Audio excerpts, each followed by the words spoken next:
Hey, I'm Ryan with Warner Discovers, and today I'm going to show you how to install the Cadet in-wall fan forced heater. Now in the basement we had a baseboard heating element that wasn't quite doing it for the space and wanted to make it a little more comfortable as well as take up some of the wall where the baseboard heater was. So I actually found this Cadet in-wall heater that was a small amount of space and just blows the heat into the room, and you can connect it up with any thermostat. Now this particular model I'm installing is the 240 volt 2000 watt heater. They have a few different models that are 120 volt and lower wattage. You can also configure the element to use lower watts if you would like. Now the install looks pretty straightforward, and for 150 bucks, let's check it out.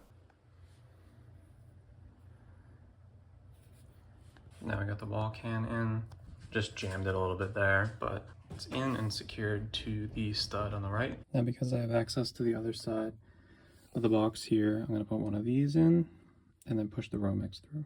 So here's the situation. We got the Romex in and we have the ground and the two wires, and I stripped them with this. I got a link down below if you're looking for something like this. Very handy. And then we have the ground wire that attaches to the base.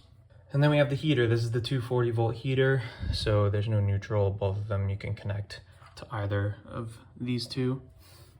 And according to the manual, you can change the wattage. I'm just gonna leave it alone. This is a 240 volt, 2000 watt. I'm gonna use these Wago connectors, which if you've never used them, you basically pull up one of these tabs and you insert the wire right into this, and then you insert the other joining wire into the other side. Here's the way it goes all connected.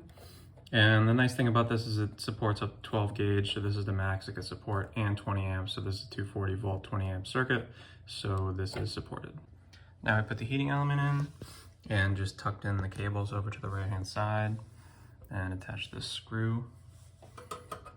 And now we can put the grill on with the two screws that were provided. And now we have the grill on. So I have it calling for heat right now. You can hear it running. It's definitely a little noisy, but it's something I definitely wouldn't mind sleeping to. So I hope that walkthrough was helpful, and we've been using it for a couple months now. Now that it's been warmer, it's been coming on less. I've actually shut it off for the summer period. However, when it was working in the late winter, early spring, it was really heating up the room really well. Now I hooked this up to an Obby electric heating relay, which enables you to use electric heat on a smart thermostat.